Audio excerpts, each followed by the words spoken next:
Então já tá, não tá? Já começou a gravação, então. Então vamos falar sobre as dependências químicas. Vamos primeiro esclarecer algumas denominações que a gente vai usar, que a gente usa normalmente, mas muitas vezes não parece. Às vezes parece, na verdade, que as pessoas estão falando de coisas diferentes. Então nós vamos chamar de droga qualquer substância que provoque modificações no nosso corpo, uma vez ingeridas, sob qualquer via, tá? Uma vez ingerida, essa substância vai provocar uma modificação no funcionamento corporal. Isso a gente chama de droga. E droga que leva à dependência são todas aquelas que levam o indivíduo à autoaplicação, à utilização por si próprio, por sua livre vontade, mesmo que seja em detrimento da própria saúde, tá? Essa frase faz parte da definição das dependências que a Organização Mundial de Saúde adota. Uma das necessidades para você preencher o critério diagnóstico é que o indivíduo use a substância mesmo sabendo que ela está lhe fazendo mal. Não só mal em maneira geral, mas que seja, por exemplo, o caso do álcool. O paciente já tem uma hepatite, uma cirrose e ainda assim continua bebendo. Então, se a gente fala de drogas depressoras, a gente vai citar aí o próprio álcool, né? Drogas que são ingeridas através da forma nasal, inalante, cola de sapateiro, loló, tal, tintas, esmaltes, etc. Outras drogas sedativas, como os opioides, tá? Por exemplo, a heroína, oxicodina, os analgésicos, né? E os benzodiazepínicos. A intenção é a lentificação, é a sedação, que o paciente usa esse tipo de droga. Drogas estimulantes, a gente vai falar da cocaína, da nicotina, do café e das anfetaminas, a cafeína e as anfetaminas, tá? São drogas, então, que estimulam o funcionamento do sistema nervoso central, podendo levar, inclusive, à euforia. E drogas alucinógenas são aquelas que vão provocar, como o nome fala, alucinações, ou seja, um estado psicótico, transitório, passageiro e regressível, né? Principalmente nível deliroide, com ideias errôneas da realidade, interpretações erradas da realidade e fenômenos alucinatórios auditivos e visuais principalmente. A maconha em alta dose, a cannabis sativa em alta dose pode causar isso, LSD, dietilamina do ácido lisérgico, psilocibina e outras que a gente vai citar. Agora, alguns conceitos. O que é intoxicação?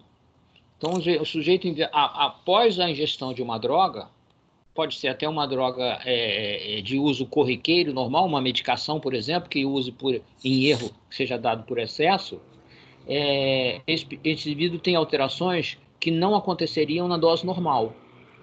Tá? Então, a intoxicação está sempre ligada ao uso abusivo, ao uso exagerado da substância. Tá? Então, dependendo da substância, normalmente, com uso abusivo, vai levar a alterações do sistema nervoso central até o coma e, possivelmente, morte. O estado de abstinência a gente vai encontrar nos indivíduos que interrompem o uso da droga. A abstinência e os seus sintomas só vão acontecer nos pacientes que já possuem uma dependência física e ou psicológica, tá? Então, se você usa uma droga uma vez na vida, por exemplo, você não está em quadro de dependência dessa droga, então você não vai fazer abstinência, sintomas de abstinência. Porém, se você tem um uso contínuo e vai acostumando o seu organismo com essa substância no uso rotineiro, quando você para, você apresenta sintomas de abstinência, tá? Então, são alterações em que o paciente apresenta, por exemplo, no caso dos benzodiazepínicos, é muito semelhante ao quadro que ele tem antes do quadro de ansiedade.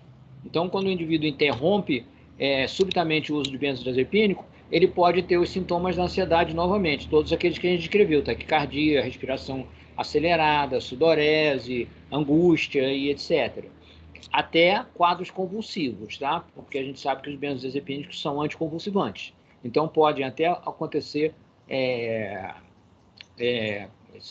convulsões. No caso do álcool, a gente vai ter aula sobre isso, pode levar a sintomas psicóticos, ideias deliroides, alucinações, que no delírio chamado delirium tremens, né? Então, os sintomas de abstinência, de uma forma geral, a gente pode considerar que eles podem começar a ocorrer a partir do momento que o indivíduo para de usar. Ele usou a substância, agora a substância está sendo absorvida, ela atinge o pico plasmático. A partir do momento em que ela vai caindo o seu pico plasmático, a partir dali o indivíduo pode começar a apresentar sintomas de abstinência. Então, isso pode ser de 1 hora depois do uso, por exemplo, até 2 ou 3 dias depois, quando de cessar o uso. Tá? Então, vai depender da substância e da quantidade que o paciente está acostumado a usar. Tá?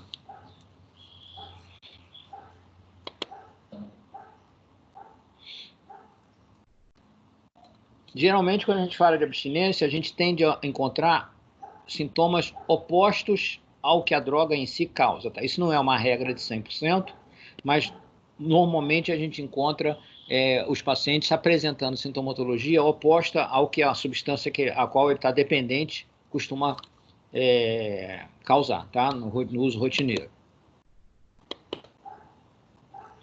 Um outro termo que é muito comum ser usado também, e os pacientes usam muito, principalmente os usuários de cocaína, é o que eles chamam de fissura, que é nada mais que uma vontade muito forte de usar a substância, tá?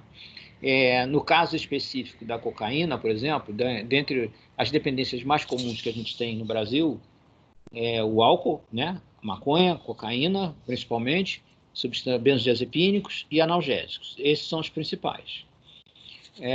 No caso da cocaína, ela pode acontecer mesmo algum tempo depois que o paciente já tenha parado de ter sintomas da síndrome de abstinência da cocaína, tá? Porque ela tem muito um componente psicológico. Então, eu já vi, não é raro você ver paciente com 2 meses de internação que já passaram o período pior da abstinência, de repente, eles, num determinado dia, eles acordam com uma vontade danada de usar a droga, o que eles chamam da fissura, né?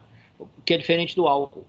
O álcool, você interna um paciente por qualquer motivo, 2, 3 dias depois ele começa a apresentar sintomas graves e ele vai indo até 1 semana e a sintomatologia desaparece e ele não volta a ter o desejo de usar o álcool novamente. Ele fica fisicamente livre e psicologicamente parcialmente livre, né? Uma vez internado, ele não é acometido dessa fissura que os usuários de cocaína têm, por exemplo, que a gente é obrigado a medicá-los de forma mais acentuada para conter o desejo, tá? São momentos que muitos desses usuários solicitam a alta, que quando vem, às vezes depois de 1 mês, 40 dias de internação, como eu falei, o paciente começa a inventar um monte de desculpas que ele quer ir embora, dá um monte de motivos, na verdade ele não quer dizer que ele está com a fissura de usar droga e ele quer sair para usar, mas ele não confessa, né? A gente tem que estar atento para isso e abordar o tema com o paciente, porque aí quando você aborda, você pode fazer com que ele fale sobre isso e você esclarecer.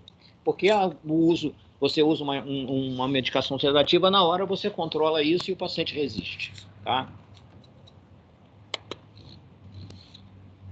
Dependência, então, é um termo que a gente vai usar quando o paciente perde o controle do uso. Tá? Quando você usa uma substância em que você, entre aspas, eles todos falam isso, né? Só uso quando eu quero, você não pode dizer que o paciente tem dependência, né? Mas se o paciente chega a dizer, por exemplo, eu uso álcool ou eu uso uma droga estimulante só no fim de semana e durante a semana eu não quero, então eu não ser dependente, isso não é verdade. Porque se ele usa todo fim de semana, ele é dependente. Tá? Então, dependente é quando o paciente tem a perda desse controle. Se você disser para ele, nesse fim de semana você não pode usar, ele entra em ansiedade e faz sintoma. Tá? Então, ele começa paulatinamente a usar cada vez mais da substância. Porque primeiro ele vai adquirindo resistência. Uma vez que ele adquire a resistência, ele aumenta a dose da substância e aumenta a frequência, tá? Então, isso aí leva com que ele perca o controle. Então, por exemplo, você tem um paciente alcoólatra que ele sai de manhã para trabalhar, ele já para no meio do caminho, num barzinho, para tomar uma bebida qualquer. Se ele está lá no trabalho, quando dá 11 horas, antes do almoço, ele toma mais uma dose, ele desce e toma mais uma dose de álcool. E vai assim durante a tarde, então ele vai cada vez mais prejudicando as suas atividades rotineiras, seja de trabalho ou sociais, para poder usar a substância. Tá? Então, e esse uso, cada vez, ele consome mais tempo na vida do paciente. Tá? Não só o uso, como também o tempo que ele leva para se livrar dos sintomas, tá bom?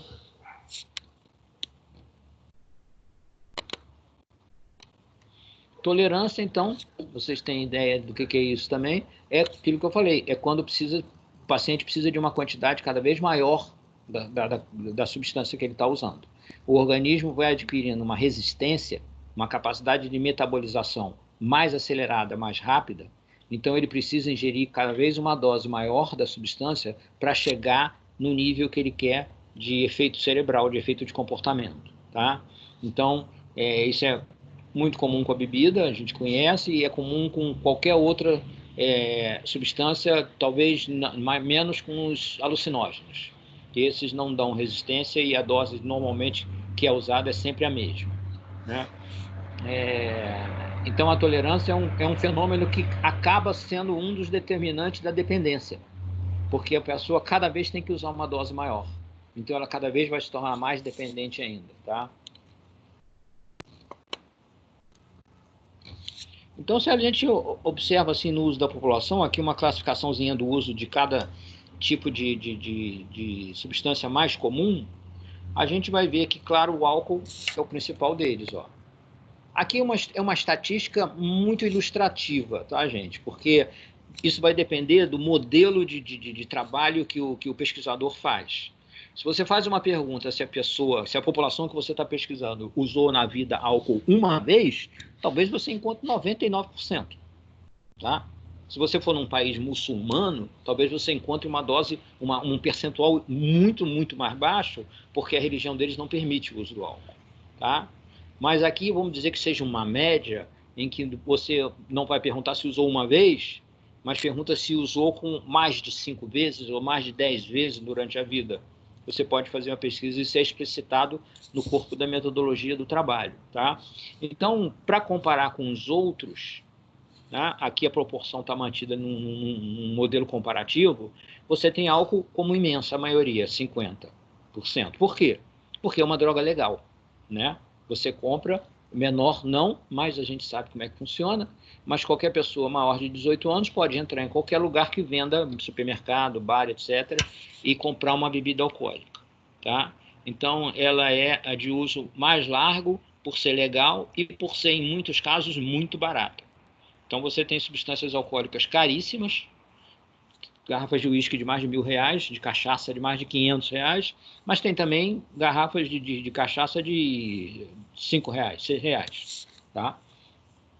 A seguir vem o tabaco, cigarro, normalmente, tá? Charuto em menor quantidade. O tabaco, então, ele também é uma droga legal, comprada em qualquer esquina, tem padaria, pelos maiores de idade, e que é relativamente barato, tá? Ela de 2 décadas para cá, mais ou menos, subiu bastante o preço com taxação pelos governos para que ele possa desestimular o uso, e o próprio uso na população em toda ele vem caindo drasticamente, né? A gente pode dizer que a população adulta hoje diminuiu em muito significativamente, em mais de 50% o uso de álcool nas últimas 15 ou 20 anos, o uso de álcool, desculpa, o uso de tabaco, tá? Por conta da propaganda maciça contra o cigarro. Aonde ele caiu muito menos é entre os adolescentes, né? Que é uma faixa de idade que ainda é muito sensível à propaganda, à visualização do uso por pessoas, por ídolos, por exemplo, por pessoas de projeção, em que estimulam com que as pessoas que seguem usem também. Então, o adolescente é muito sensível à propaganda. Então, nessa faixa etária, a queda foi bem menor. Mas entre os adultos em geral, na maioria dos países do mundo, você é proibido de usar em qualquer lugar fechado, privado, público, principalmente, tá? E em determinados locais, por exemplo, nos Estados Unidos, muitas vezes você não consegue usar nem no seu apartamento. Porque se você for para a janela fumar e o vizinho de cima se sentir incomodado com o cheiro do seu cigarro, ele pode reclamar e você ser obrigado a adotar um outro esquema para você fumar. Se você for num lugar público, num parque público, você fumar e ao seu lado tiver uma pessoa e ela reclamar, você não pode fumar, mesmo estando em estado aberto. Isso varia, essa legislação, de país a país, né? Aqui no Brasil, de maneira geral, se você está num lugar, mesmo público, aberto, não é proibido fumar. É proibido apenas nos lugares fechados, tá? Você anda em Nova York e você vê, é muito comum você ver na beira das lojas, na porta dos shoppings, todas aqueles cinzeiros que a galera desce da loja, fuma um cigarro e volta para a loja. Eles têm um acordo, vamos dizer assim, para ele dar aquela fumadinha durante a manhã, durante a tarde e tal. Então eles ficam do lado de fora, você passa na frente de uma loja de grande tamanho, tem ali 4, 5, 6 vendedores fumando rapidamente, e aí é um negócio engraçado que parece que eles não têm tempo, muito tempo, não é permitido que eles fiquem, vai ficar lá fora 1 hora fumando. Então eles dão aquelas tragadas, eu olhava assim, caramba, como é que esse cara não cai duro? Ele, em 3 tragadas acaba o cigarro e corre para dentro da loja. O que é isso? É a necessidade de manter a nicotina, né? A gente vai ver isso. A nicotina, ela tem a sua dose que tem que estar correndo no sangue, e se o cara não tem aquela quantidade adequada, ele acorda de madrugada, 3 horas da manhã, vai fumar na janela, volta e dorme de novo, tá? Aí você tem logo abaixo, qual o terceiro local? Qual é o terceiro lugar? A maconha, tá? Então a maconha, apesar de ser uma droga ilegal, por isso já cai bastante, vai para 2,45, mas está acima dos outros, por que motivo? Ela é mais barata, tá? Então é uma droga conhecida como sendo relativamente inócua, ela não é absolutamente inócua, tá?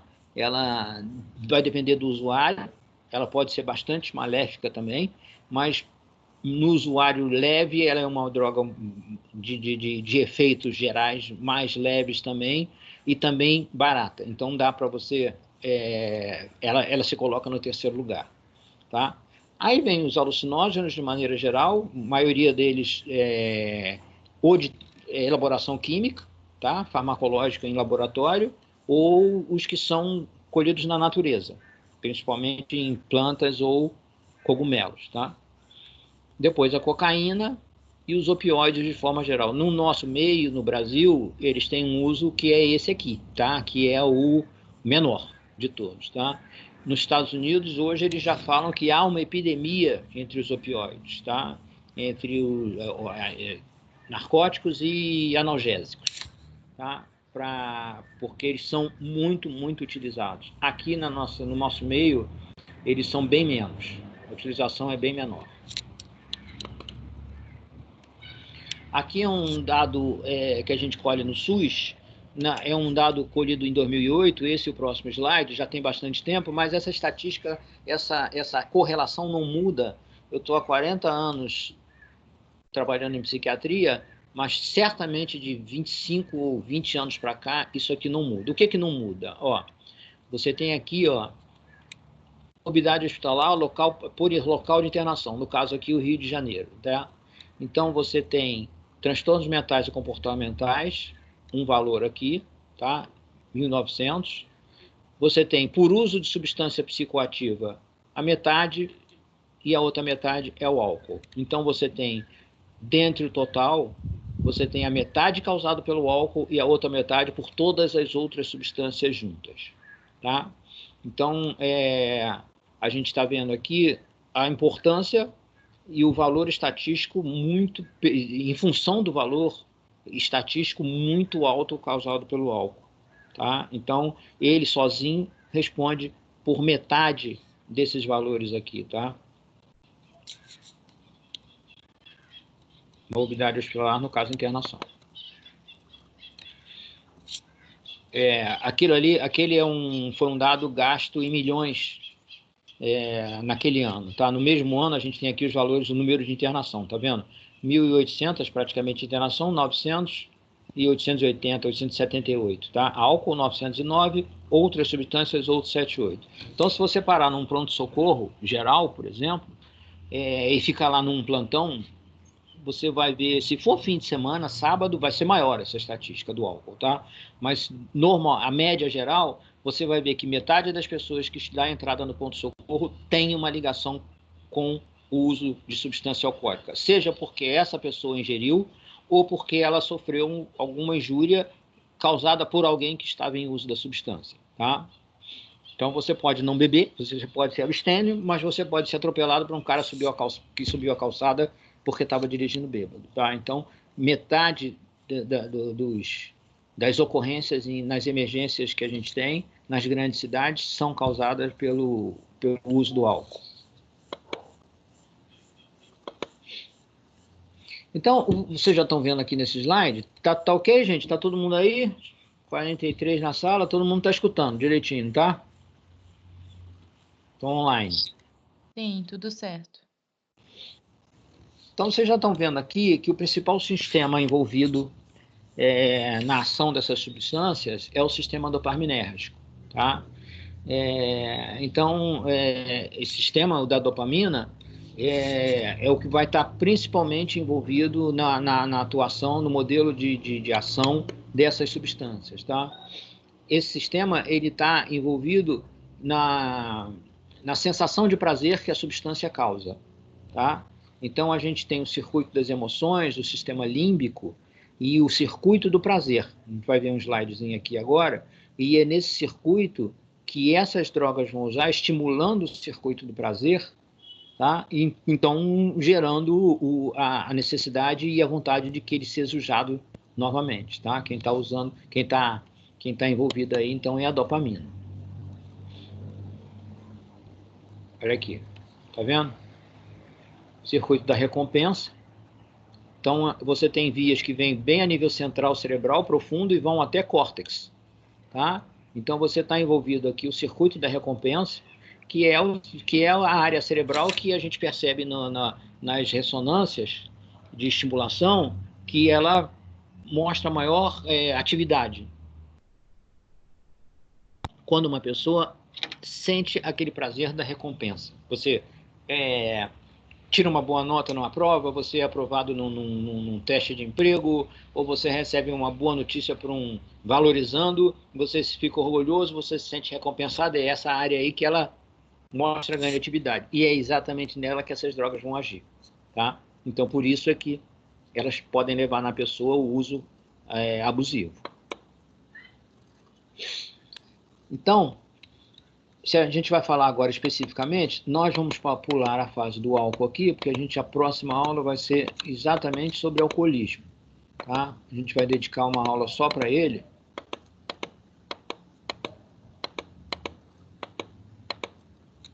Então vamos começar a falar aqui sobre benzodiazepínicos.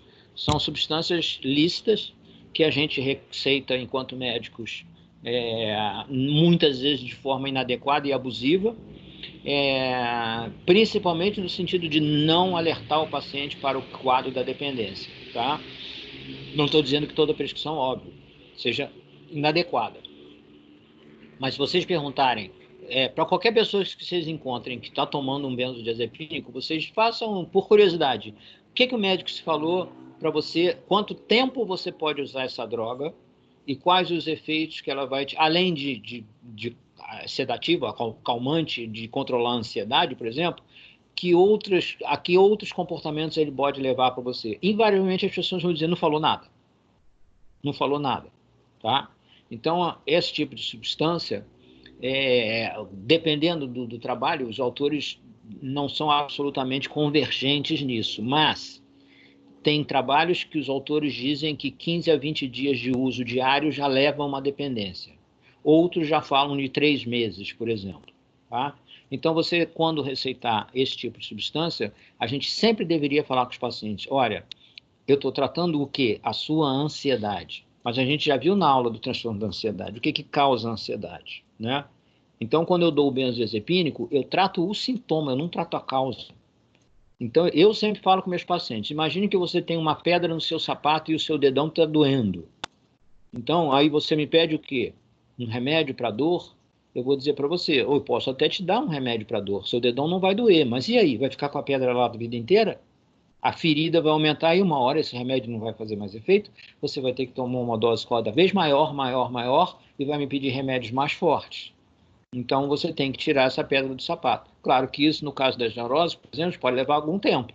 E o paciente, num quadro mais grave e agudo, pode necessitar da ação de um benzodiazepínico, sim. Então, a gente receita. Ele é uma substância que está no nosso arsenal e ela é, dentro do que a gente pode receitar, muito segura, né, para o paciente usar, nas doses que a gente receita. O perigo é esse. E não adianta a gente dizer que há medicação de uso controlado. É e não é. Vocês sabem que quem quiser vai num consultório aqui, vira a esquina, vai em outro consultório, anda mais 2 quarteirões, vai em outro consultório e sai na mão com 9 receitas. A gente pode dar cada um até 3 receitas dessas substâncias. Dentro de cada uma dessas receitas, você pode receitar 3 caixas. Então, por exemplo, se você receita diazepam para um paciente e você dá 3 receitas de 3 caixas, você está dando, dependendo da substância, caixas de 20 ou 30 comprimidos.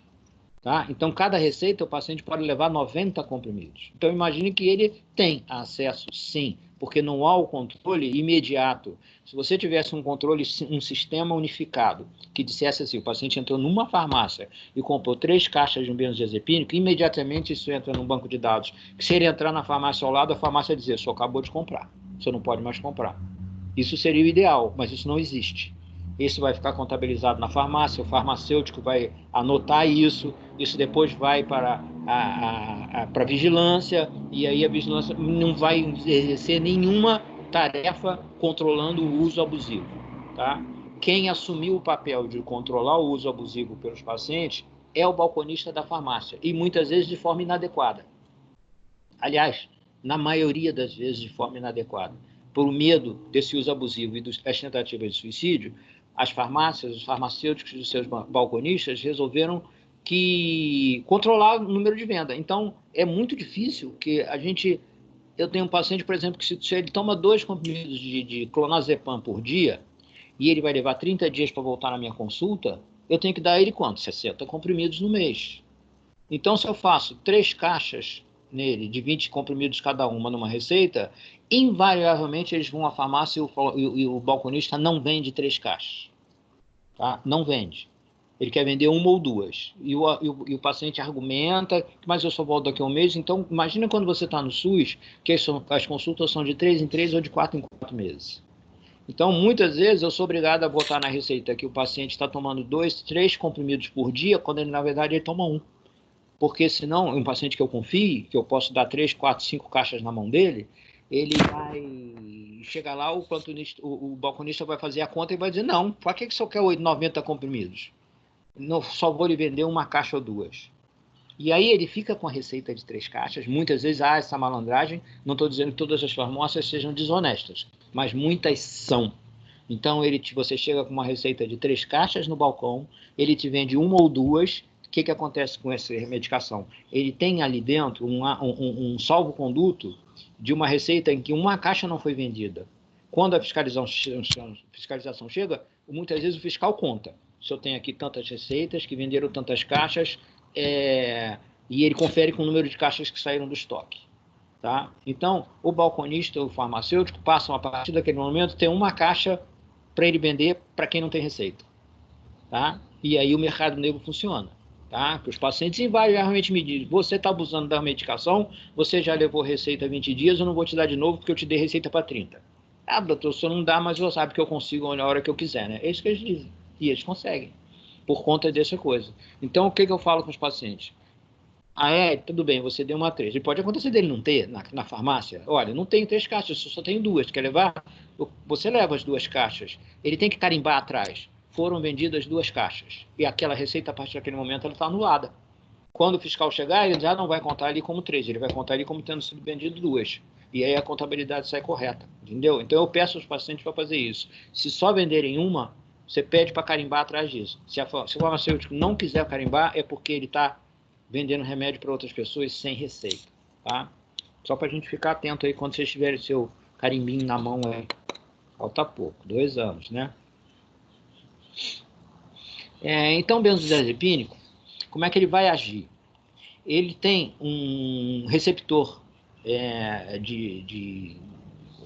da substância muito parecido, em local, inclusive na célula, muito parecido com o do álcool, tá?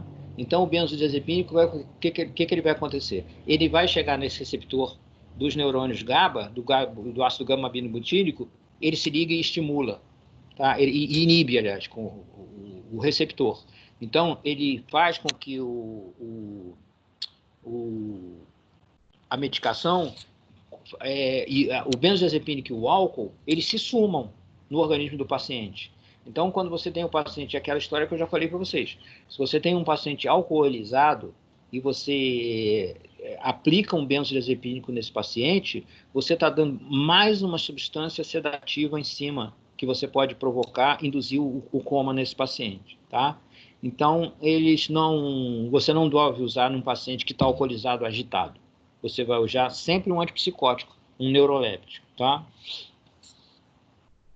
Então, esses sedativos, eles vão bloquear a entrada dos inibidores, sistema nervoso central. O benzodiazepínico, na verdade, ele age no cérebro inteiro, principalmente na córtex. Mas você vai aumentar a liberação da dopamina e vai produzir aquela sensação de bem-estar que o paciente aplaca a ansiedade e dá uma sensação de bem-estar, tá?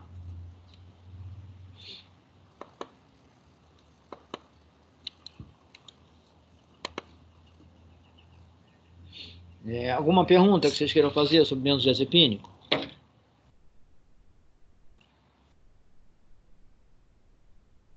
Na aula de ansiolíticos, a gente já viu aqueles que são mais rápidos, que têm um tempo de ação mais curto, que são os que tendem a causar mais dependência, tá, gente? Então, quando eu tenho que pensar um pouco nisso. Se é o paciente que me reclama de uma insônia inicial, que eu posso dar um benzodiazepínico de menor tempo de ação, de curta ação, apenas por início da noite, para ele relaxar e dormir, eu tenho que lembrar que esse é o que causa mais dependência do que os que têm uma ação mais longa. Aí não se sabe exatamente a causa disso, tá?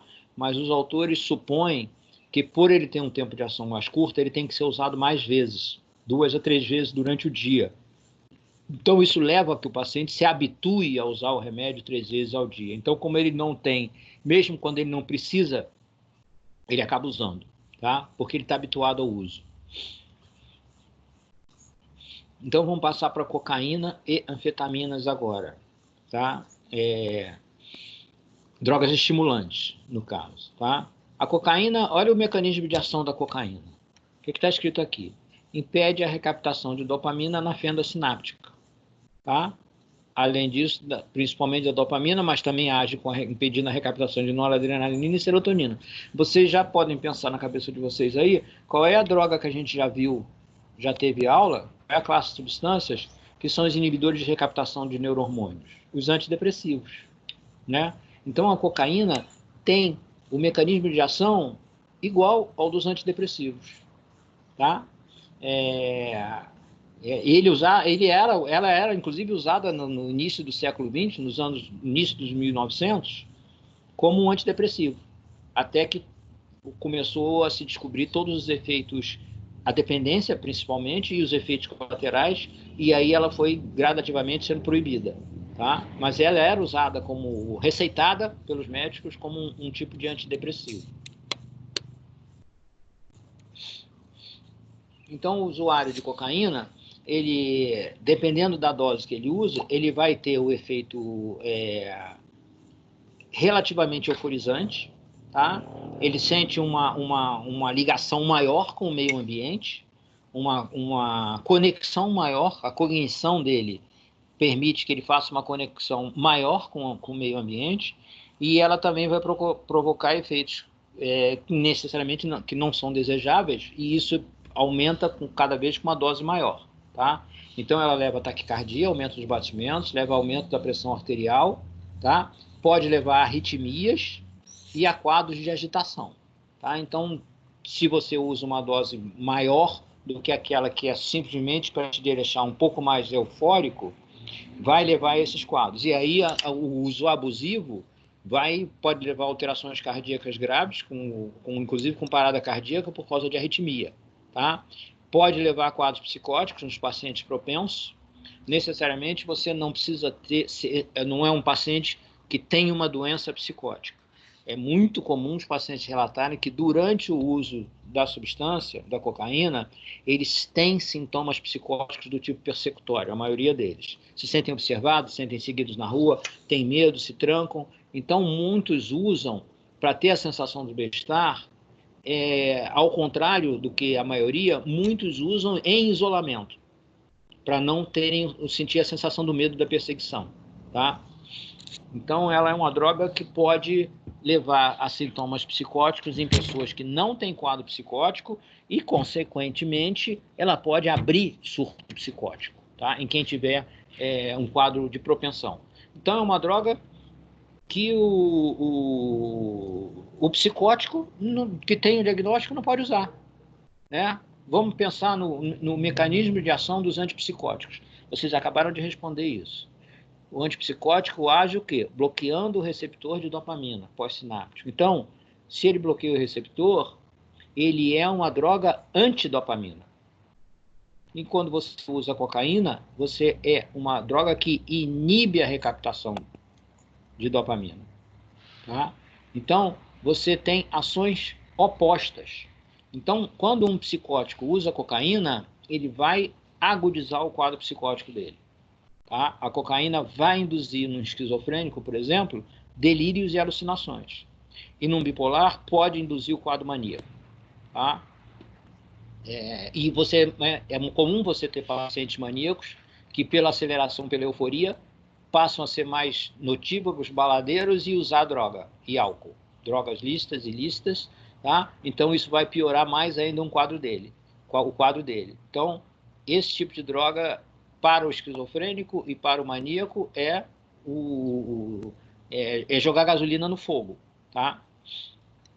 E o problema é que você tem uma quantidade razoável de, por exemplo, esquizofrênicos que são usuários de droga.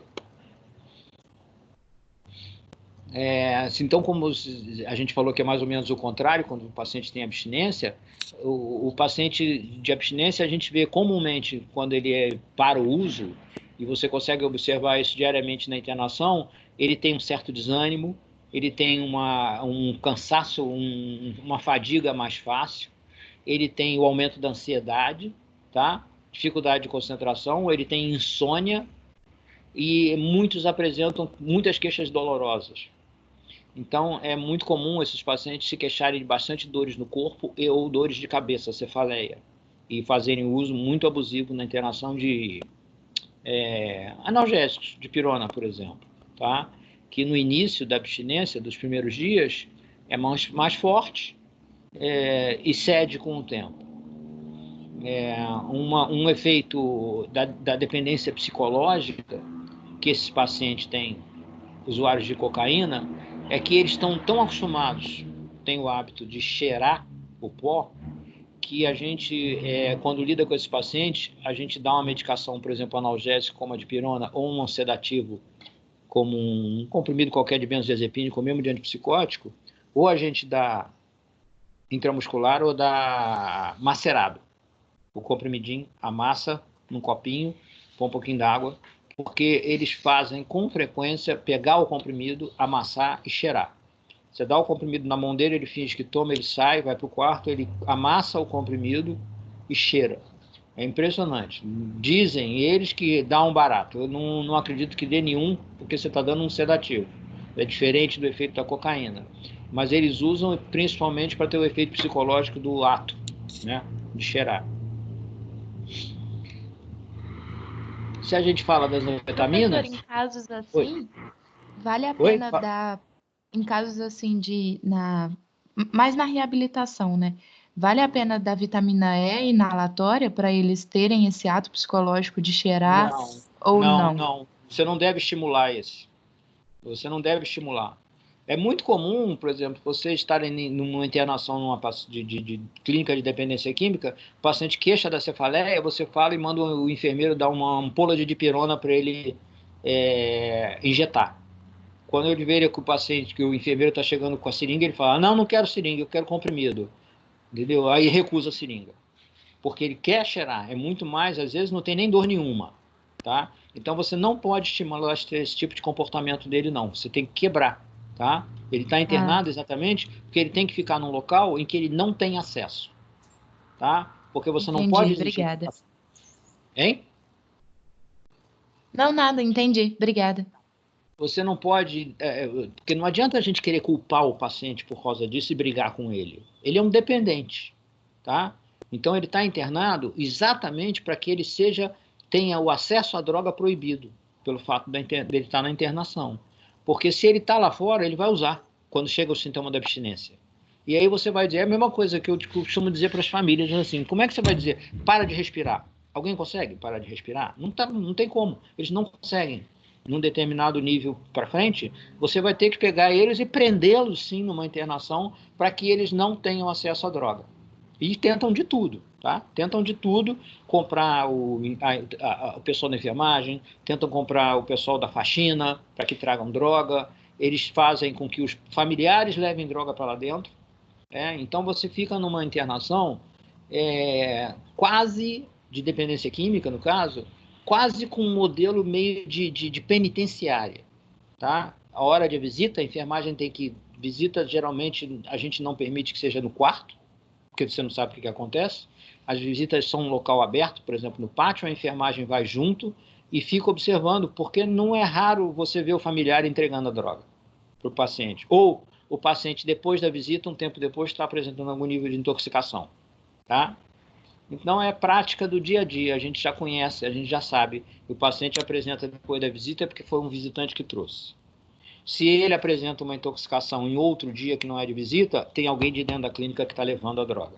Tá? E é fácil responder, descobrir, essas coisas são porque entregam. Né? Os outros pacientes mesmo entregam. O paciente que está levando a sério o tratamento, porque a gente tem que pensar o seguinte, mas o cara está lá dentro internado, se tratando e usa primeiro porque ele é dependente, ele não resiste. Tá? E segundo, porque muitos que estão lá dentro não estão porque resolveram parar de usar, estão por obrigação.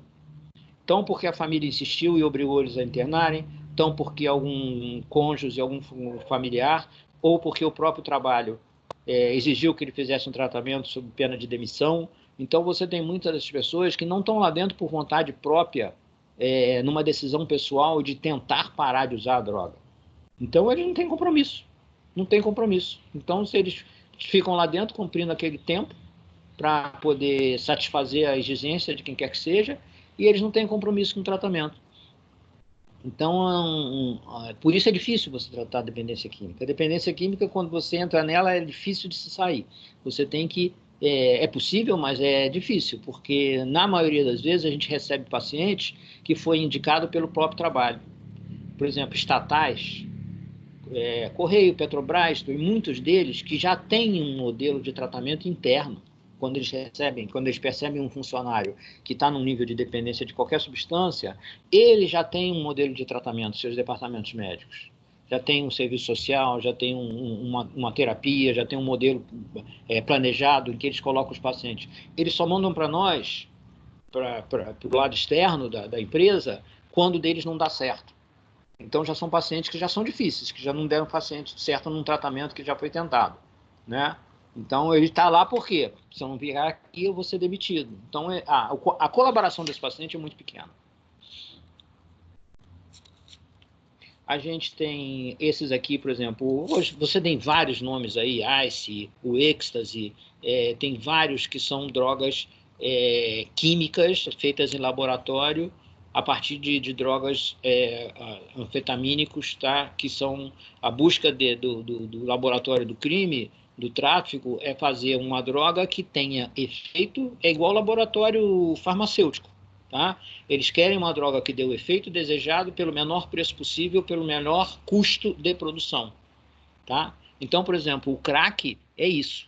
Tá? O crack é um derivado da mesma substância da cocaína, só que ele é muito mais impuro, ele é um estágio que é mais rápido de ser feito, não vai até o final do refino, ele é mais potente, tá? Então ele consegue ser mais barato que a cocaína.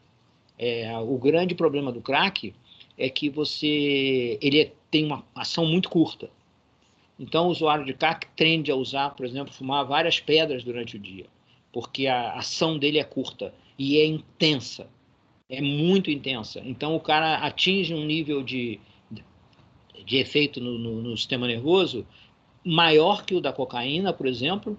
Então, ele acostuma com aquele estágio muito mais alto. Tá? Então, ela é uma droga que leva uma dependência em muito curto período de tempo. Eu já li autores que disseram que tiveram pacientes dependentes de cocaína que, quando experimentaram crack uma vez, não largaram mais. Tá? Então, a gente levar uma média aí, o cara usa alguns dias de crack, ele não consegue mais parar. Tá? Então, e é altamente deteriorante. De todas é a droga, certamente, de uso assim que a gente tem aí na escala, é a droga que é a mais deteriorante, que leva a pessoa a ficar na rua. Nem a cocaína não faz isso. Cocaína, o cara cheira e ele volta para casa. Tá? Mesmo que ele passe 2, 3 dias na rua. O crack, o cara não consegue voltar, porque ele fica na rua direto o tempo todo, cada vez comendo menos, mais emagrecido, com baixa de imunidade, pegando doenças e vivendo naquelas comunidades que a gente conhece aí, de ver aí, pela rua mesmo ou pelas reportagens. Tá?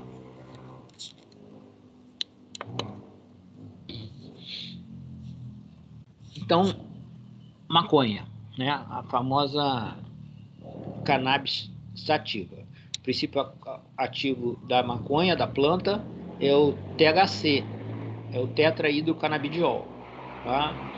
Então, ela é uma droga que ela atua no cérebro inteiro também, se distribui bem, mas vai da mesma forma também no sistema límbico, circuito da recompensa, onde ela vai liberar dopamina. O efeito é variável, tá? O uso da maconha, geralmente, é uma droga... Ué? O que é que houve aqui? Voltou. Tá tudo bem aí? Tá na transmissão para vocês? O slide voltou sozinho. Sem querer, professor, desculpa. Oi? Não entendi. Eu acho que eu cliquei em alguma coisa que voltou o slide sem querer. Voltou, pois é, tá voltando sozinho o maluco aqui. É o slide 25. Estamos aqui. Talvez o mouse estava em cima, vou tirar o mouse de cima. Então, é uma droga que saiu a apresentação, não saiu? Saiu. Então, vou carregar de novo.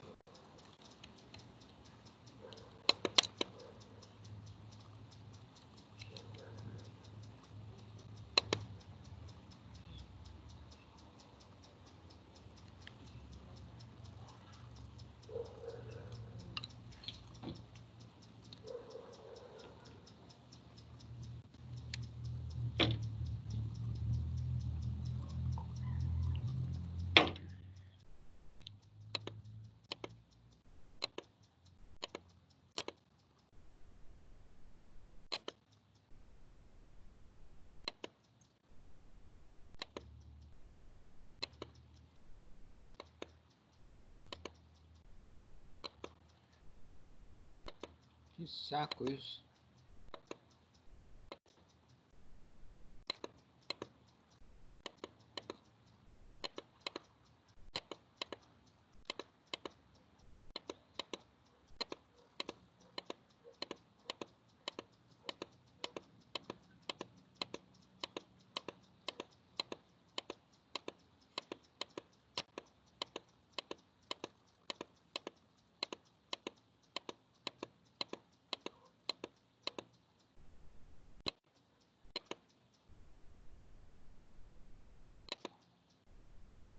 Então tá.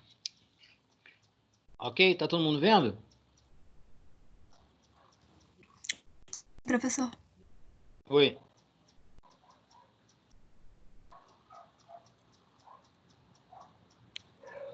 Tá carregando ainda. Pelo menos aqui para mim não apareceu ainda não. Aqui já apareceu. Vai ser o slide 26 agora. Isso. Então vamos lá, o que está lá no texto? Alteração leve da consciência, tá? Isso é com a maioria das pessoas, tá? E em baixa dose. O que eu chamo de baixa dose? Que seja um cigarro de maconha. Um cigarro inteiro, do que já é normalmente, do tamanho que normalmente é feito, já é uma dose alta, tá? A maconha geralmente é uma droga sociabilizante. Não é uma droga que as pessoas normalmente usam para se ficar sozinha numa viagem, como é a droga alucinógena, o LSD, por exemplo. Era uma droga sociabilizante. Então, ela leva a uma maior sociabilidade, tá? Uma maior capacidade de contato, de interação com as pessoas. Essa alteração da consciência é uma alteração leve, tá? Ela passa, algumas pessoas relatam uma lentificação do global do psiquismo, a fala pode ficar meio desconexa, meio lentificada, pode haver uma sensação de bom humor, de euforia, tá? Euforia leve também, com um riso solto, vamos dizer assim, mas em dose alta, ou se a pessoa tiver uma sensibilidade muito grande, ela pode levar a alterações mais profundas da consciência, com inclusive a produção de sintomas psicóticos, pseudo-alucinatórios, vamos dizer assim, tá? A nível de alteração de pensamento, um pouco mais raro, mas é comum algumas pessoas descreverem distorções de cores, distorções de percepção do tamanho dos objetos, de mudanças de tamanho, mudanças de forma, no uso mais pesado, tá? No uso com uma dose mais potente.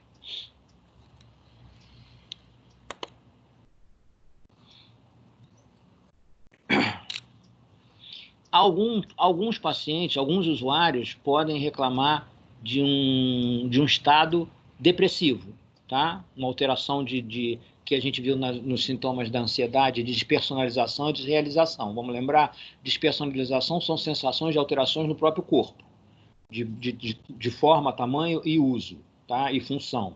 Desrealização, sensações de mudanças do ambiente. São quadros psicóticos transitórios em que o paciente percebe a realidade de forma errada, tá bom? Então, algumas pessoas e essas pessoas que isso acontece, normalmente não gostam do uso, não querem mais usar depois, tá? Então, tá aí, ó, se tiver uma dose maior. A abstinência da maconha, você tem ansiedade, irritação, mau humor. Alguns pacientes relatam náusea e vômito, portanto, ela deve ter um efeito anti-náusea e anti-vômito, tá? Porque na abstinência os pacientes sentem um enjoo, insônia, irritabilidade, como eu falei, e aí essa dependência, dependendo do grau, vai levar com que a pessoa use vários cigarros por dia, né? Esse uso abusivo diário, mesmo que não estou falando de uma dose única que seja alta, mas essa dose, entre aspas, normal, que é mantida durante o dia inteiro, durante vários dias, todo dia. Então, esse usuário crônico, ele vai acabar desenvolvendo ao longo do tempo uma síndrome crônica de apatia, tá? Então, são pacientes que tendem a acabar ficando em casa, recolhidos, sem participar mais de vida social nenhuma, sem iniciativa, porque passam o tempo inteiro sobre o efeito desse tipo de droga, que ela, naquele estágio de pequeno uso, de uso esporádico ou inicial, ela é ao contrário, ela é sociabilizante, como eu falei para vocês, tá?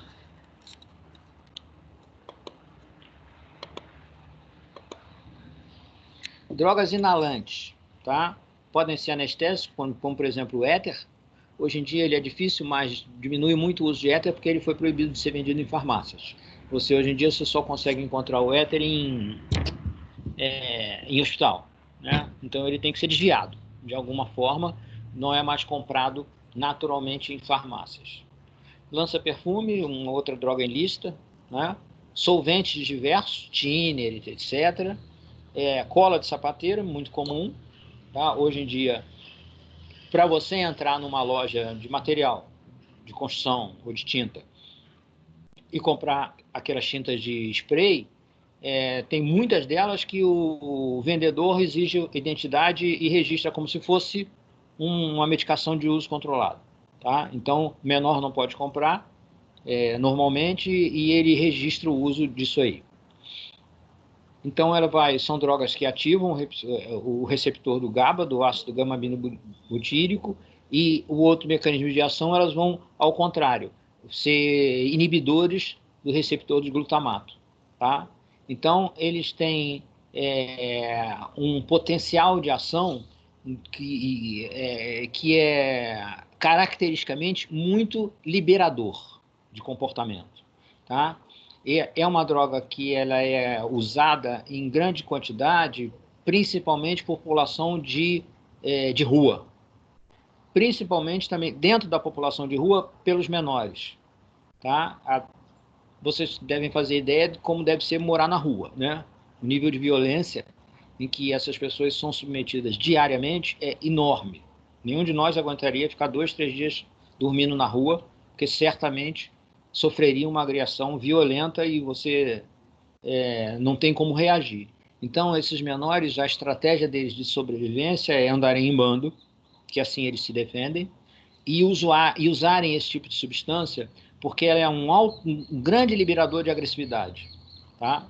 Então, são pessoas, são menores que eles, quando eles atuam no crime, eles são bastante perigosos.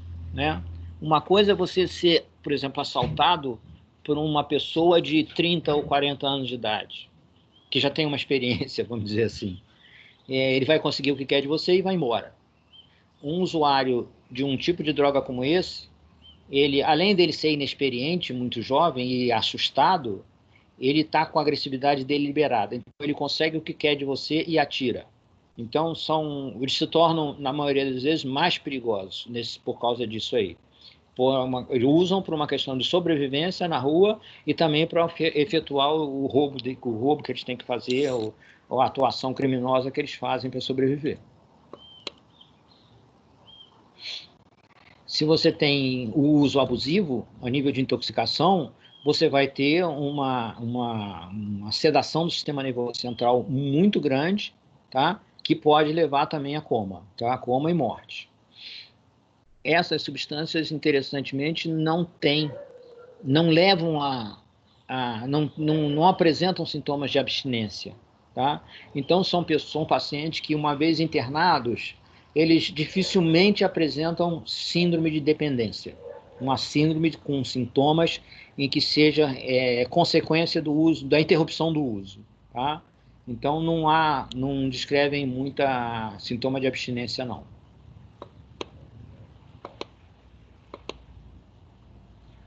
Opioides, a morfina é o principal deles e os derivados que a gente tem aí no mercado como analgésicos, são drogas sedativas que também vão atuar da mesma forma, sistema límbico, circuito do prazer, sistema dopaminérgico, tá?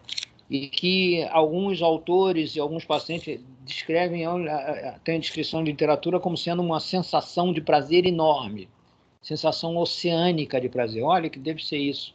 O que será uma sensação? Eu não quero nem pensar em experimentar isso, isso deve ser um negócio difícil de abandonar, né?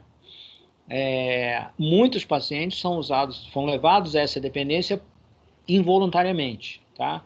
Então, você tem, por exemplo, grandes queimados, pacientes que têm politrauma, acidente de carro, que tem várias fraturas, por exemplo, tem que ser submetidos a várias cirurgias, que sentem muita dor, a gente acaba usando esse tipo de medicação desses pacientes para que eles poderem suportar, né? Então, a gente acaba induzindo esse tipo de dependência.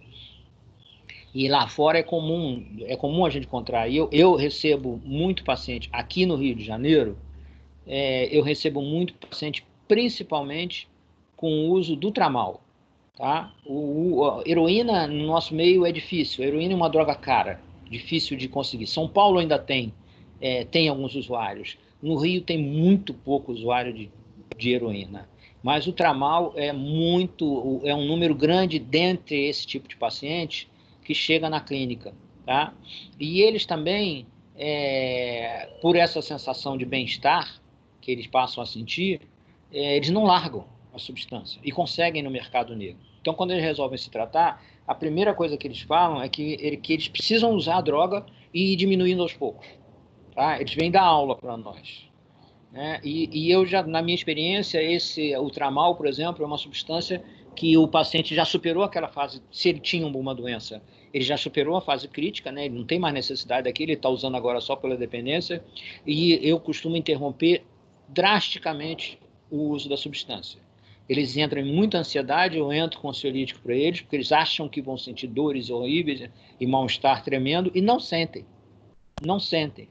Então, em 2, 3 dias, eu ensino a eles que eu substituo o tramal por uma dipirona, e eles percebem que não estão mais precisando de usar o tramal, se surpreendem com isso, que eles não acreditavam que podiam ficar sem, e depois você pode, com o tempo, é claro, também parar o uso da dipirona, porque você não vai substituir simplesmente uma substância de dependência por outra, nesse caso especificamente, tá? Então,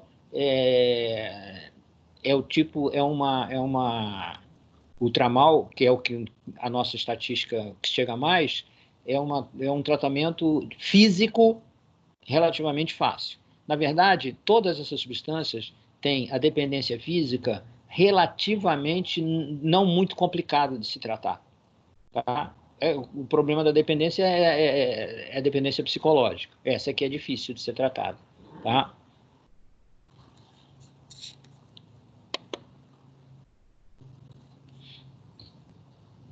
Então, o efeito resulta da interação da substância com os receptores opiáceos. A gente tem esses receptores naturalmente no organismo. Os autores chamam de receptores das endorfinas, né?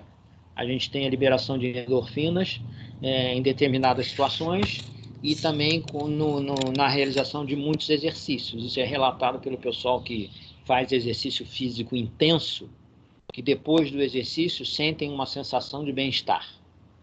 Eu gostaria de sentir isso, porque cá para nós, toda vez que eu faço exercício físico, a única coisa que eu sinto é cansaço. Cansaço e me perguntar o que eu estou fazendo ali. Já fiz bastante corrida de rua, agora eu estou parado por causa da pandemia, porque eu não tenho saco de fazer sozinho, não. Faço só em academia mesmo ou no grupo que vai para a rua. Mas alguns colegas falavam, pô, tá se sentindo bem, tá legal? Sentava depois de uma corrida curta, não precisa ser corrida de maratona não, gente. Corrida de 5 quilômetros, a partir daí já dá essa sensação. Eu nunca, infelizmente, senti. Porém, mas muitas pessoas sentem, e que é por causa da liberação das endorfinas.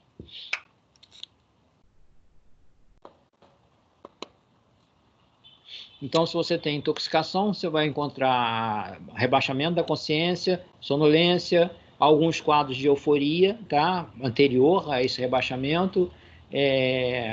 Se esse paciente tem alguma lesão dolorosa, nesse momento eles vão ter obviamente uma tolerância muito grande, tá?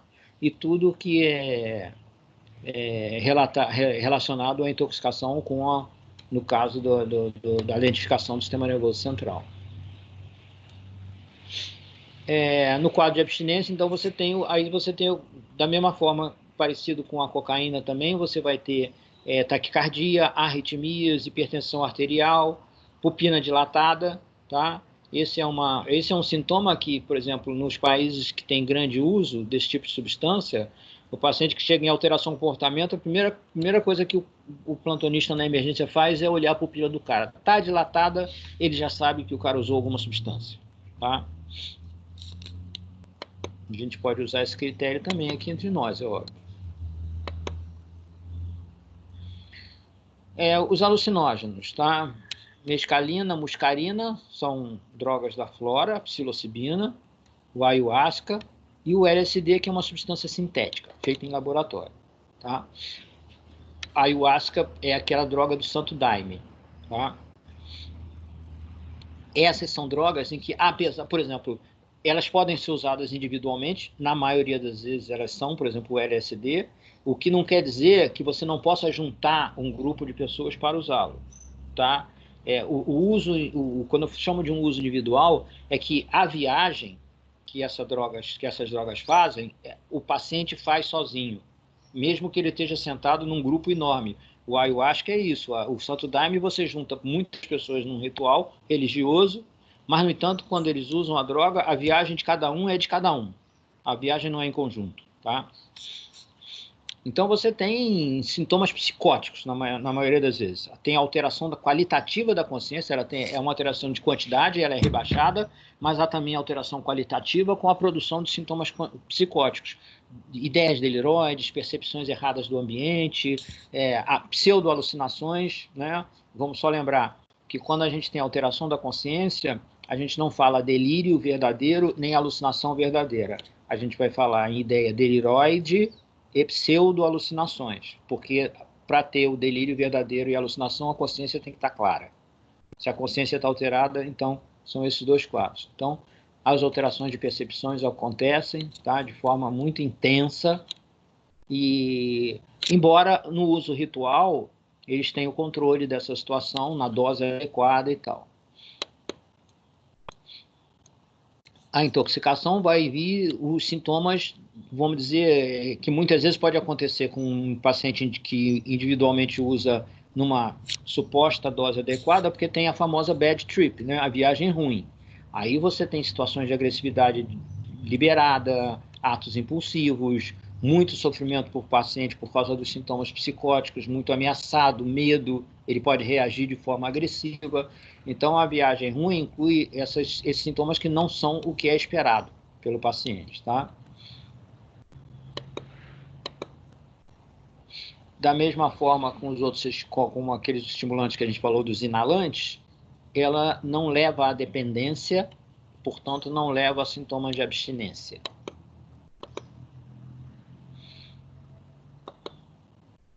Depois a gente vai falar um pouquinho assim sobre as personalidades que levam mais o uso da droga, tá? Então, cigarro, né? Nicotina. Aquele, depois do álcool, que a gente viu naquele slide inicial, a droga de maior uso, tá? Muito combatida ultimamente. Por quê? Porque se existe uma associação de uma substância com uma doença na medicina mais do que provada, é a nicotina e o câncer de pulmão, tá? Não importa a faixa etária, não importa a raça, não importa o país, não importa qualquer pesquisa que seja feita em qualquer lugar do mundo, vai achar maior incidência de câncer de pulmão entre os usuários de nicotina, tá? E essa incidência, ela é proporcional. Quanto mais cigarros você fuma por dia, por exemplo, mais é a incidência do câncer de pulmão. E nunca é tarde para deixar, porque já foi comprovado também que mesmo que você fume 30 anos e pare de fumar, ainda assim você vai diminuir a sua chance de ter câncer de pulmão, tá? Então, o uso contínuo em dose e proporcional, ele obedece à dose. Quanto maior o uso da nicotina, quanto mais cigarros você fumar, mais chances você vai ter, tá? Isso não significa dizer que quem não fuma não tem câncer de pulmão, tá? Tem. Quem não fuma tem. Primeiro porque a gente sabe a questão do fumante passivo, né? E segundo porque é um câncer que pode acontecer mesmo em não fumantes, né? Então, mas é mais do que provado que o seu uso eleva muito a incidência do câncer de pulmão. Então, o paciente que quando faz o uso do cigarro, fuma, ele vai, a nicotina tem receptores próprios que são semelhantes aos receptores de acetilcolina, tá? Então ela vai usar principalmente esse neurotransmissor, tá? Ela vai agir no circuito da dopamina, da recompensa, que é o dopaminérgico. Então ela é uma substância que age tanto na acetilcolina como na dopamina, tá? Então ela vai liberar, estimulando esses receptores, ela libera aquelas endorfinas, aqueles opioides que a gente tem naturalmente, endógenos, tá? Ela também tem um mecanismo de ação secundário que é interferir na ação da acetilcolinesterase, que é uma enzima que faz o quê? Que desnatura a acetilcolina, que inibe a acetilcolina, tá? Destrói a acetilcolina. Então, ela inibe essa enzima e faz, então, com que a acetilcolina haja mais tempo, tá? Então, é mais ou menos como elas lembram dos antidepressivos inibidores da MAO, que são drogas que inibem a monamino-oxidase, que é a substância que desnatura os neurotransmissores da neurotransmissão. Aqui a nicotina faz um papel muito semelhante aos inibidores da MAO. Ela inibe a ação da acetilcolinesterase.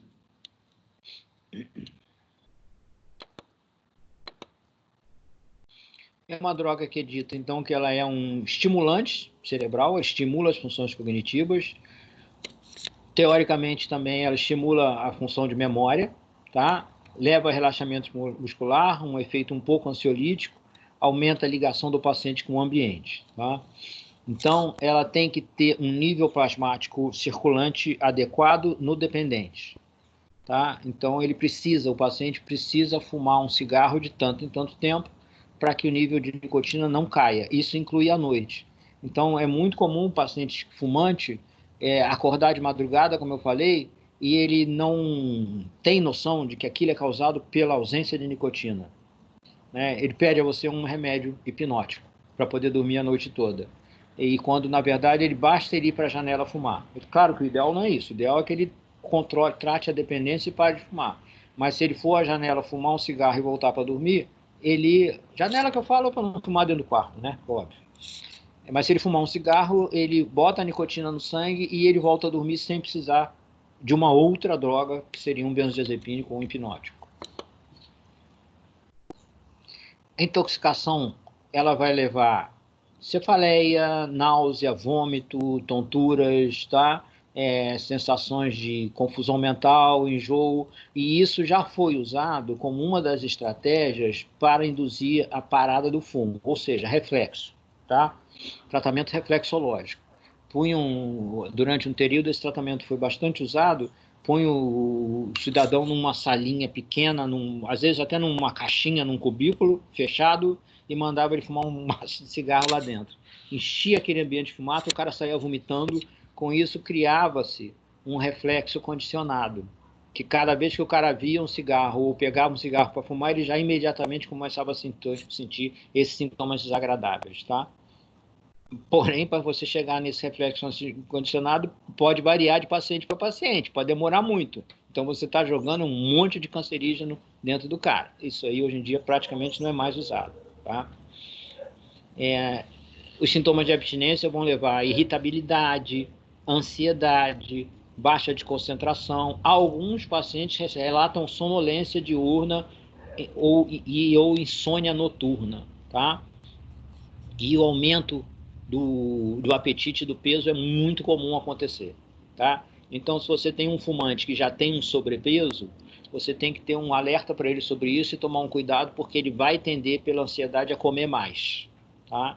Então, ele pode engordar mais ainda e faz com que as pessoas, então, não queiram parar de fumar. Já parei de fumar, engordei pra caramba, então prefiro continuar fumando. Então, a nível crônico, a gente já falou muita coisa, por exemplo, o álcool, a gente vai ter aula sobre isso. Cocaína, você pode, por exemplo, vamos falar aqui, você tem lesões localizadas, físicas, tá? Por exemplo, é muito comum o usuário pesado de cocaína, de inalação da cocaína, ter rinite, ter corrimento nasal, alguns vão infecções de vias aéreas superiores. Eu já vi pacientes, inclusive, com necrose de septo nasal e parte superior de vias aéreas também, por conta do uso abusivo de cocaína, levando, inclusive, a necrose de tecido. Se a substância injetável, você tem flebite, inflamações de vaso sanguíneo, onde é injetável. Vários pacientes vão tendo que alterar o seu local de injeção. Normalmente, o primeiro local é aqui, antebraço, né? Dobra braço com antebraço. Até que isso vai levando à inflamação e você pega na veia desses pacientes aqui, parece um cano de PVC, de tão duro que fica. Então, eles vão alternando. Então, os pacientes começam a injetar até no pé. Aqui, direto na jugular, eles aprendem a fazer isso. Então, isso vai dando flebite generalizado nesses pacientes. Maconha, a gente falou daquela síndrome, que é uma síndrome chamada de síndrome hepatoabúlica. É uma síndrome de baixa cinese, baixa motricidade e falta de vontade de fazer as coisas, falta de desejo. O paciente fica muito restrito ao seu ambiente doméstico. Tá? Dos inalantes, também lesão de trato respiratório, dependendo da substância, dependendo do nível de uso.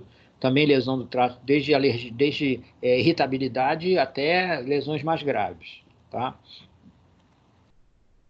Opioides, a gente pode encontrar os injetáveis, com aqueles efeitos que eu já disse, a nível crônico. ou comprimidos, tudo que você ingere a nível de comprimido também, você pode ter alguma dessas substâncias gerando irritação gástrica, gastrite, até o aparecimento de úlceras, tá? Dos alucinógenos são drogas que dificilmente elas são usadas de nível abusivo, tipo diário, tá? São drogas que são usadas mais raramente, mas muitas delas também são injetáveis.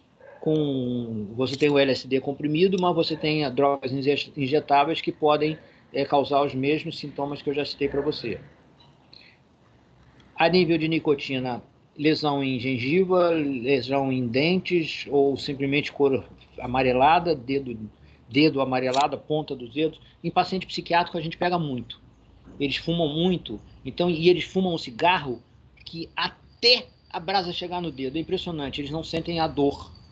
Já fizeram alguns estudos sobre isso, principalmente os esquizofrênicos crônicos, eles vão com cigarrinho queimando, aproveitando tudo, até a brasinha chegar ali e falar, bicho, vai queimar seu dedo, larga isso. Não, não queima não. Você olha o dedo dele, está tudo amarelinho e grosso ali, ele realmente não sente a queimadura, não. Então, como é que a gente vai tratar esses pacientes? Primeira coisa, lembra que eu falei para vocês? Da questão dos pacientes estarem muitas vezes involuntariamente no tratamento, muitas clínicas só recebem o paciente que entra voluntariamente, tá? Então, quando os pacientes são levados à força, entre aspas, por familiares ou por decisão de um emprego, o receptivo dessa clínica, a primeira coisa que ele vai perguntar é a seguinte: você está aqui porque quer ou porque está obrigado? Você quer ficar? Se o paciente diz, não, eu estou aqui obrigado, então tá bom, pode ir embora. Não ficam com esse paciente. Se a pessoa declara a sua decisão voluntária, o paciente é recebido. Tá? E se, durante o tratamento, em qualquer momento, esse paciente manifesta o desejo de ir embora, ele é liberado. Tá? Por quê? O índice de sucesso desses pacientes, dependentes químicos, aí eu vou incluir o álcool também, para nós que somos médicos, é abaixo de 10%. Então, de cada 10 pacientes que nós tratamos, a gente tem sucesso. É daí para baixo. Tá? Então, é um tratamento de resultado muito ruim se a gente for pensar em termos de eficiência, de eficácia. Tá?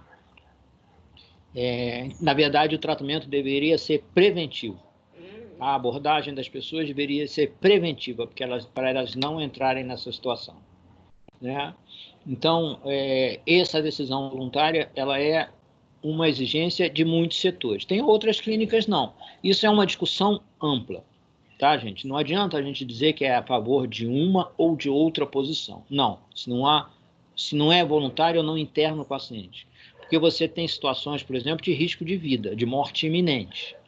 Você tem um paciente que está na rua, com uma comorbidade, e que está num uso abusivo de uma substância qualquer, e que ele vai morrer, eu acho razoável que você interne esse paciente à força, num dado momento, para eles ter um suporte físico e psicológico, para que, a partir daí, ele possa decidir se quer continuar ou não se tratar. Tá? Então, essa é uma decisão que, na minha opinião, não envolve um absoluto adesão a um tipo de tratamento. Não, eu só trato se for voluntário, ou eu não trato se não se for voluntário. Tá? Então, isso depende do paciente. Eu acho que, para salvar a vida, o paciente pode ser internado compulsoriamente.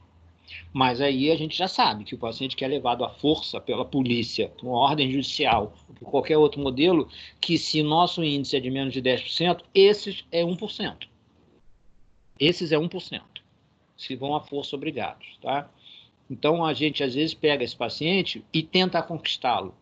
Tá? Se não é possível, não é possível. Não vamos fazer milagre. São Paulo, durante um tempo, adotou um modelo de tratamento voltado muito para a população de rua, principalmente os usuários de crack, em que era da conquista. Então, você tinha equipes multidisciplinares que iam ao local onde estavam essas pessoas, iam para a Cracolândia. E todo dia lá tinha os voluntários de ONG que dava comida, tinha não sei o quê, ONG que dava sabão para tomar banho, etc. E tinha equipe de Secretaria de Saúde, da Secretaria Municipal de Saúde de São Paulo. que era todo dia uma conquista, todo dia uma conquista. Então, não vai à força, não vai à força. Então, mas um dia uma pessoa podia chegar e dizer, tudo bem, eu resolvi, eu vou com vocês me tratar. Então, você levava esse paciente e com esse você tinha uma possibilidade maior de sucesso. Tá? Então, quando você passa por uma política de que tem que pegar na porrada, botar a polícia na rua e levar para uma internação, você pode estar certo que essas pessoas não vão ficar a vida inteira internadas, porque eles não cometeram, vamos dizer assim, um crime para serem punidos. Tá? Eles são doentes, eles são dependentes. Então, eles vão ter que ser liberados num dado momento e eles vão voltar para a rua e vão voltar tudo de novo, porque eles não foram por lá por sua própria decisão. Então, pegar na rua à força ou internar uma pessoa da sua casa retirada à força é só se for para salvar a vida dele. Porque se você for para olhar o sucesso do tratamento, não é esse que vai ter sucesso. São os que vão ser consultados, vão ser conquistados, vamos dizer assim. Então, uma vez internado, para que internar? Para você interromper o uso. Sem interrupção do uso, você não consegue. Também é uma coisa que não é uma verdade absoluta, tá, gente? Porque vocês já devem ter lido ou visto alguma reportagem que fala da minimização do dano, tá? Então, por exemplo, isso eu já trabalhei com paciente nesse sentido, alcoólatra, sim. Já peguei pacientes que não tinham nenhuma intenção de parar o uso do álcool e usavam de forma abusiva, mas que concordavam que era necessário uma diminuição e aceitavam submeter um tratamento. Que falavam comigo, doutor, não vou parar de tomar minha cerveja nunca. Agora, tudo bem, eu não preciso tomar 10 garrafas por dia, eu concordo com o senhor. Se eu ficar com 3, se eu estou satisfeito, tá bom, é isso que você quer fazer? É, então vamos tentar fazer isso, então. Isso é minimizar o dano, tá? E com muitos pacientes você consegue um sucesso com esse tipo de abordagem. Então, quem aceita diminuir, no exemplo que eu dei, de 10 garrafas para 3, você andou um passo à frente. Depois que ele estiver acostumado com esses 3, você tenta diminuir para 1. E depois para parar. Porque se você pega esse paciente e diz para ele que ele não vai tomar mais nada, ele fala, então não vou. Não vou. E pronto.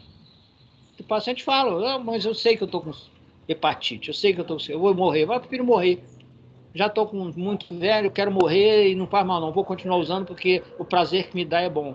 Mas você, com a política de minimizar o dano, você consegue, ao longo do tempo, um sucesso maior do que você entrar de sola. Tá? Agora, isso tem colegas que concordam com isso, tem colegas que não concordam, que acham que tem que ser uso zero e acabou. É assim que se faz o tratamento. Então, isso depende de cada profissional, depende do modelo, de onde você está trabalhando, que o modelo pode ter um ou outro modelo de atenção, que você, se trabalhar lá, não vai poder discordar, né? Mas condição sine qua non, por exemplo, aí eu acho que é uma posição pessoal minha. Acho que uma vez que o paciente aceitou se tratar, naquele momento da internação, ele não vai poder usar. Não vai poder, vai zerar. Então, se você tem um paciente, como eu dei o exemplo, por acaso, que é um alcoólatra que toma 10 garrafas, eu não vou dar para ele dentro da clínica 3 garrafas de cerveja ou meia garrafa de cachaça. Ele vai ficar abstêmio. Depois, se sair, ele vai entrar nessa redução de dano. Mas dentro da clínica você não pode usar, porque você vai fazer uma confusão dentro da clínica. Um paciente vai usar e o outro não? Como assim? Entendeu? E você não lida só com o paciente. No caso você lida com o familiar também. Tem familiar que compreende, tem familiar, a maioria não vai compreender, tá? Esse tipo de coisa. Então, dentro das clínicas, quando chega no nível de internação, a interrupção é completa e total, tá? Isso é condição, não pode se abrir mão disso. Claro, todo paciente vai sofrer uma avaliação física e psicológica. Ele tem comorbidade? Qualquer coisa. Pode não ter ligação com o uso da substância ou ter. O paciente tem que ser avaliado, tá? E isso vai fazer com que você tenha mais dados para trabalhar esse paciente. Se ele é um alcoólatra e ele já está com lesão hepática, se ele é um paciente usuário de droga de inalação e ele já tem lesão respiratória, você vai ensiná-lo a isso. Você faz parte da conscientização do paciente, do malefício a que ele está sendo submetido. Ele tem que aprender, ele não é médico. ele não é profissional de saúde. Então, ele tem que ser orientado que, olha, além de fazer mal sobre diversos aspectos, especificamente nesse caso seu aqui, você já está com o seu fígado abalado, ferrado. Então, você faz parte da conscientização que ajuda o paciente na decisão de não usar mais. Tá? É fundamental isso aqui, a relação médico-paciente. O paciente tem que estar, portanto, não só voluntário, mas confiando na equipe. Tá? Quando eu falo relação médico-paciente, a gente pode entender também como relação equipe-paciente. O tratamento do dependente químico é multidisciplinar. Não é um psicólogo sozinho, não é um médico sozinho, não é um terapeuta ocupacional sozinho que vai tratar desse paciente. É uma equipe que inclui todos esses profissionais, além da equipe de enfermagem. Tá? Esclarecimento, como eu falei. Tá? Na nossa clínica, a gente tem as pessoas que sentam com os pacientes, tem os grupos terapêuticos com psicólogo, etc, etc, e tem profissionais que sentam e ensinam, e dão uma aula, claro, que no nível de conhecimento possível da cultura daquele paciente, da escolaridade daquele grupo, em que você vai dizer o que o álcool faz no cérebro, o que o álcool faz no fígado, o que a nicotina faz no pulmão, para que ele possa entender, porque não basta eu chegar e dizer, você vai ter câncer de pulmão. Ele está cansado de saber disso. Tá? Então, se ele for esclarecido na medida do entendimento, da compreensão dele, quais são os mecanismos de ação envolvidos e como é que é feita a lesão, isso ajuda muito na conscientização do paciente. Psicoterapia é fundamental, tá? Ninguém se torna dependente sendo uma cabeça normal, boa. Não. Tá? E muitas vezes esse tratamento psicológico ele tem que ser estendido à família. Tá? Porque há ambientes familiares de dependentes químicos que absolutamente não são favoráveis à melhora do paciente. Ao contrário, isso não é só para o dependente. Para o doente mental, como um esquizofrênico, por exemplo, isso é comum também. Quer dizer, comum. Isso pode acontecer. Tá? Há ambientes familiares que são danosos ao paciente. Porém, é a família que ele tem. Então, eu não posso tirar o paciente da família dele. Tá? Ele não quer e a própria família não quer. Esse ambiente danoso, na maioria das vezes também, não é consciente. As pessoas podem estar fazendo mal ao seu membro de forma inconsciente. Então, eles têm que ser submetidos à terapia que seja de esclarecimento, que não seja uma terapia de tratamento, mas uma terapia que esclareça que aquela relação, naquele ambiente familiar, é doente e tem que ser mudado, não só o paciente, todos. Entendeu? Eu já, não sei, já dei exemplo para vocês, é comum eu ter pacientes jovens alcoólatras que são filhos de alcoólatras, cujos pais se recusam a parar de beber. Porque, de uma forma ou de outra, conseguem levar uma vida mais ou menos normal, conseguem ter um trabalho, apesar do uso abusivo do álcool, então acham que o problema é o do filho, que o filho não consegue mais estudar, não consegue trabalhar porque está abusando muito álcool. Então, se recusam a parar de beber, inclusive na frente do paciente. Né? Então, essa é uma relação que um paciente que não vai ter sucesso absolutamente nenhum, porque como ele vai parar de beber se o pai ou a mãe estão bebendo na frente dele? Ele vai beber junto, não tem jeito. Então, isso é uma coisa, por exemplo, de ingestão de substância. E não vamos falar, então, também de relacionamento interpessoal, que induz, né, ao paciente que ele seja nomeado como sendo o doido da família, o viciado da família, que já que ele é, eu não sou. Então, ele não pode melhorar, porque se ele se melhorar e curar, talvez passe a ser eu o próximo rotulado com esse diagnóstico. Então, ele que seja. Então, muitas vezes essa terapia deve incluir familiares envolvidos. Os grupos de autoajuda são muito bons, muito funcionais, né? Alcoólicos anônimos, narcóticos anônimos, tem de tudo aí agora. Jogadores compulsivos anônimos, sexo aditos, tem vários grupos voltados para o paciente, especificamente para a sua patologia, tá? E eles funcionam, não é para todo paciente, depende da pessoa, tá? Tem gente que detesta, não consegue se sentir bem lá dentro e não consegue participar.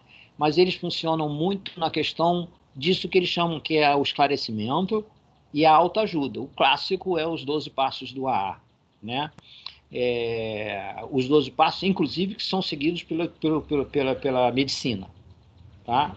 Então, foi um tratamento criado nos Estados Unidos por um cara chamado John Smith, que era um alcoólatra, que criou esse modelo. Então, o paciente ele é recebido num grupo, ele é acolhido num grupo, ele passa a ter um padrinho, no caso do álcool, esse padrinho passa a ser, entre aspas, responsável por essa pessoa e por ajudá-lo. E ele é premiado de acordo com o tempo que ele fica seguindo os 12 passos, não usar a substância, tentar desfazer todo o mal que ele fez, pedir desculpas às pessoas, que os 12 passos passam por vários desses itens. E esse padrinho é responsável pelo acompanhamento desse paciente fora do grupo. Então, ele liga para o paciente, ele pergunta como é que ele está, ele se certifica que a pessoa, no caso do álcool, não está bebendo, né? E se propõe a ajudar, e etc, etc. E de acordo com o tempo que esse paciente fica sem usar, ele vai ganhando um prêmio. No caso do A, é as fichinhas, famosas fichinhas, né, de cor. Conforme ele vai ficando mais tempo, ele vai ganhando fichinha tal, tal, tal, até que muitos deles passam a serem terapeutas, passam a ser o que a gente chama de conselheiros, né? Esses grupos funcionam, inclusive, dentro das clínicas, dentro dos hospitais, porque tratam de dependência química. Eles são permitida a entrada deles. Na maioria das vezes, lá dentro, eles não fazem a abordagem de tratamento deles, mas é uma abordagem de conquista. Então, lá dentro, eles identificam as pessoas que eles querem, que eles acham que vão se beneficiar, começam uma abordagem e levam depois, quando o paciente tem alta, e levam lá fora para continuar, tá? No caso dos alcoólatras, é o AA que tem o grupo que tem maior nível de sucesso, mais do que o sistema de saúde. Tá? Por quê? Porque o AA é muito claro. Um dos lemas do Alcoólicos Anônimos é o seguinte, que vocês veem escrito em cartazes por aí afora. Se o seu problema é beber, esse problema é seu. Se a sua questão é parar de beber, o problema é nosso. Venha até nós. Tá? Então, eles não aceitam quando a pessoa bebe. Eles são excluídos. Tá? Então, eles pegam aquela questão do paciente voluntário, que está decidido a parar de beber. Tá? Então, eles têm um índice de sucesso razoavelmente maior do que o nosso. Razoavelmente, que eu falo, se a gente está nos 10%, eles podem chegar a 25%, 30% de sucesso. Tá? Então, nada disso, uma coisa exclui a outra. Tá? Todo esse modelo de tratamento que está aqui, eles são todos complementares, todos interagem entre si e devem ser oferecidos ao paciente que está sendo submetido ao tratamento. Se for necessário, medicações. Se você está em alcoólatra que faz abstinência, a gente vai ver na aula que faz o delirium tremens, a síndrome de abstinência, você é obrigado a usar medicação para esse paciente. Então, a que for necessária. Tá? Desde antipsicóticos, se for quadro psicótico, ansiolíticos, antidepressivos, tá? Tratar comorbidades que o paciente tenha, cardiopatias, hepatopatias, qualquer outra coisa que ele tenha, você tem que estar... É claro que, por exemplo, se você está numa clínica de dependência química pura e simples, ela tem uma limitação de tratar certas coisas. Se o paciente tem uma diabetes compensada, ele vai ser acompanhado dentro da clínica. Uma hipertensão controlada, ele vai ser acompanhado na clínica. Mas a partir do momento que uma comorbidade dessa saia de controle, dificilmente uma clínica de dependência química só vai ter que transferir esse paciente. Tá?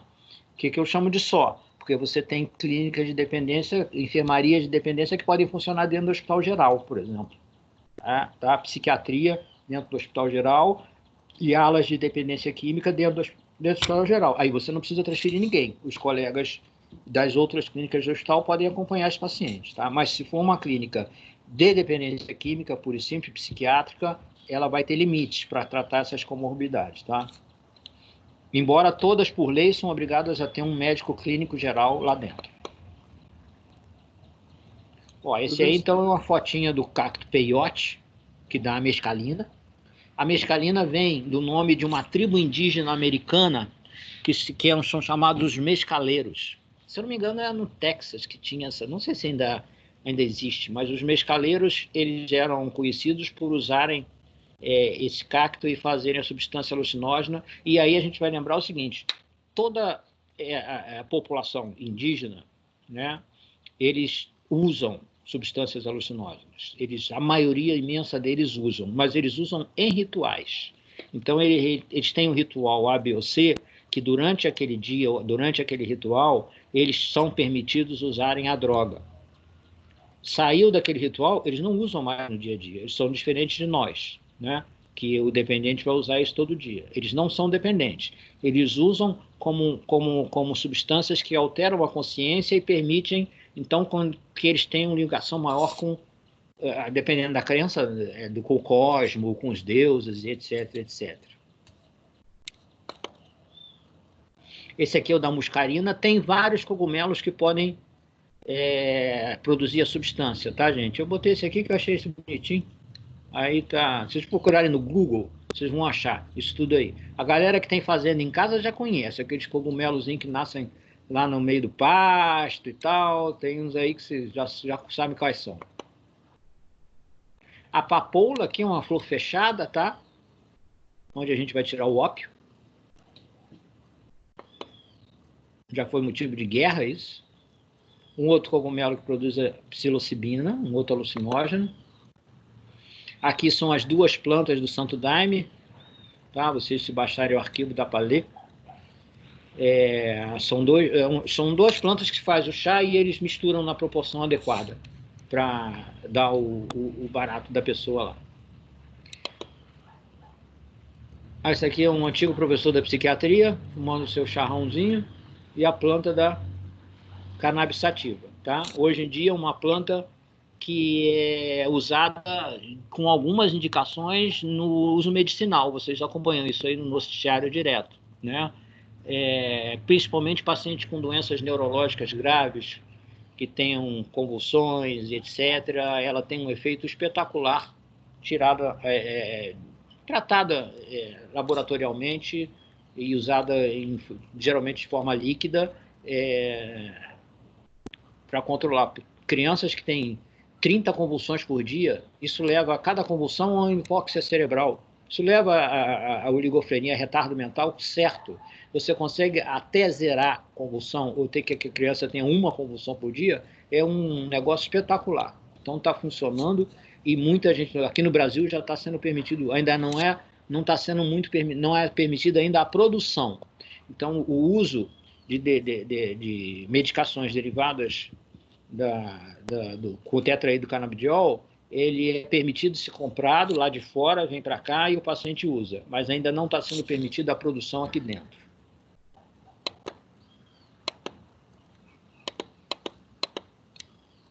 Então, olha só, quero falar só para acabar para vocês um pouquinho do tipo de personalidade.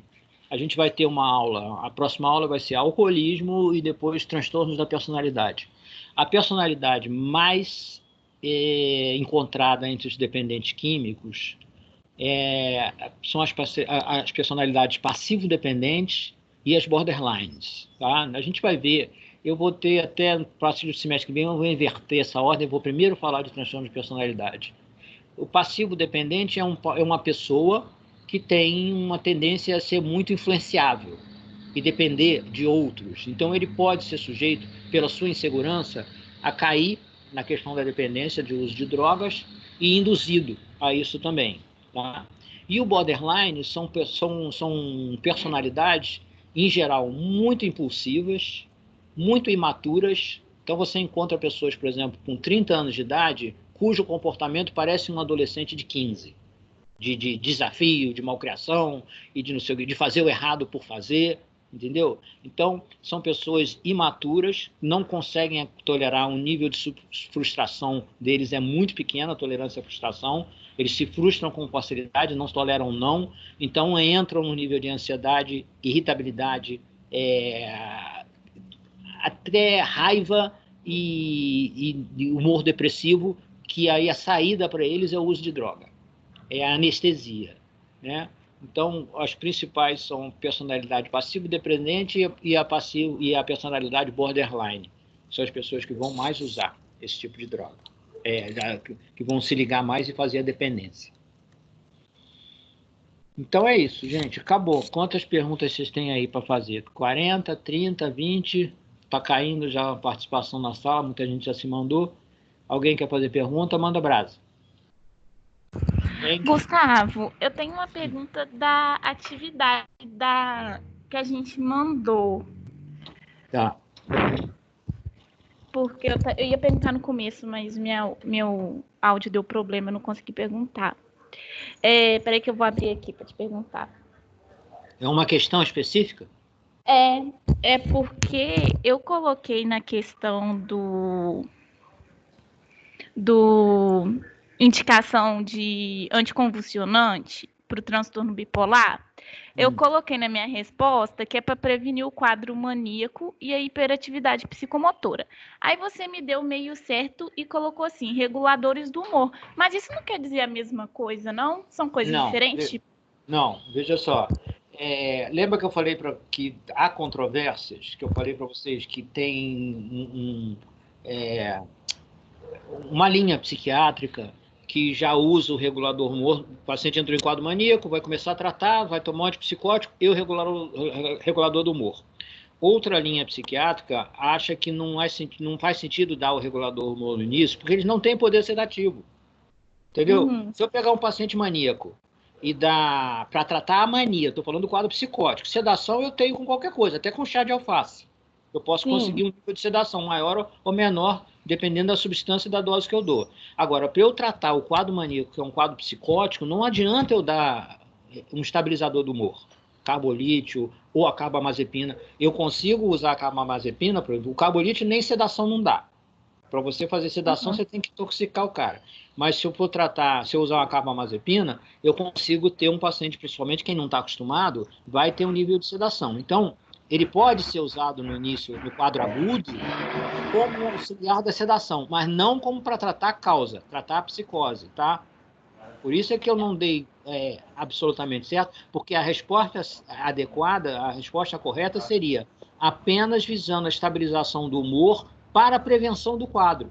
Estabilização, eu não sei, talvez eu não tenha deixado claro na aula, mas se eu tenho um paciente que é um bipolar, que faz uma crise maníaca aqui, outra no ano que vem, outra no outro ano, ou uma crise depressiva no meio, não precisa ser, nem sempre é assim, mania, depressão não, tá, gente?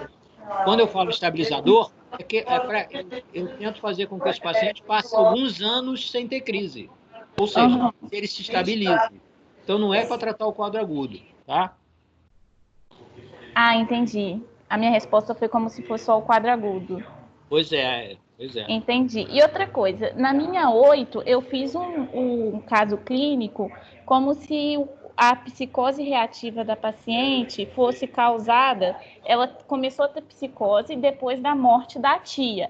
Aí você me deu meio certo e perguntou qual o trauma. A morte não pode ser considerado um trauma nesse caso, não? Eu não me lembro agora do seu caso clínico. Eu teria que abrir ele de novo. Aqui na minha, para ver depois por que eu dei meio. Por que foi que eu dei meio. Porque vocês são criativos pra caramba. Vocês criaram cada trauma que eu vou te contar. Eu fiquei traumatizado lendo o trauma que vocês puseram ali. Os traumas diversos. Lembrando que a psicose reativa breve, não estou falando do seu caso especificamente, tá? Ela é muito a seguir ao trauma, tá? E ela se resolve em pouco tempo. Tá? Então, é diferente do transtorno de estresse pós-traumático, que muitas vezes acontece até 6 meses depois. Eu não sei, não lembro agora do seu caso. Quem está falando? Silvia. Eu não sei depois, se você quiser mandar no zap para mim, eu posso abrir teu texto de novo e aí esclareço para você o que eu... Ou, de repente, eu posso ter me enganado em alguma coisa, eu corrijo a nota, não tem problema não. Tá? Eu vou te mandar. Tá. Quem mais? Manda em brasa. Não, meu, só isso. Obrigada, tá? Quem mais? Cadê o resto da galera? Professor. Fala. Gabriel, eu negrito aqui. É isso? Gabriel? Isso. Tá. Fala. Eu tenho uma dúvida em relação aos grupos lá no tratamento. Tem grupo de autoajuda. E os grupos de ONGs, de igreja, eles entram nesse... Bom, legal você ter lembrado disso. Eu não citei isso mesmo, não. Sim, entram, tá? Porque é o quê? É um grupo de acolhimento. Da mesma forma como eu falei que tem gente que não se adapta ao Alcoólicos Anônimos ou Narcóticos Anônimos, também tem gente que não se adapta em grupo de igreja, tá? Mas há grupos de igreja que funcionam da mesma forma, fazendo acolhida, recebendo os pacientes, pessoas que são mais religiosas se sentem bem ali dentro, tá? Quando os pacientes me perguntam sobre esse tema, o meu único receio é porque a gente sabe que tem igreja muito ruim, né? Tem igrejas que não querem nada da pessoa além do dinheiro. Então, geralmente eu respondo o seguinte: se for igreja que mande você parar tudo o resto porque Jesus cura, essa não presta, tá? Não é porque Jesus não cura, é porque Jesus não cura sozinho. Ele vai entrar se você fizer o seu esforço. Então tem que ir ao psicólogo, tem que ir ao médico, tem que ir ao terapeuta ocupacional e a sua religião, que vai ajudar também. Porque a gente sabe que tem igreja que fala assim: para de tomar remédio porque a oração vai te curar. Os caras estão dizendo que a oração cura a Covid, pô. Entendeu? E aí, quando o paciente entra em crise lá dentro da igreja, eles dão um pé na bunda do paciente e mandam ele se virar. Então, mas de maneira geral, as boas igrejas podem dar uma boa acolhida para um paciente como esse, sim. Tá, obrigado, professor. Era justamente essa minha dúvida, se isso pode ser indicado pelo médico. Assim como eu... Aí depende, se tem médico que é religioso, pode indicar, tem médico que não é. E aí não vai indicar, entendeu? Assim como tem equipe médica ruim também, né? Tem médico ruim, tem psicólogo ruim, e aí, do mesmo jeito, quando eu falo da igreja ruim, eu posso falar de uma equipe também ruim, né? Sim, entendi. Obrigado, professor. Nada. Próximo, quem manda?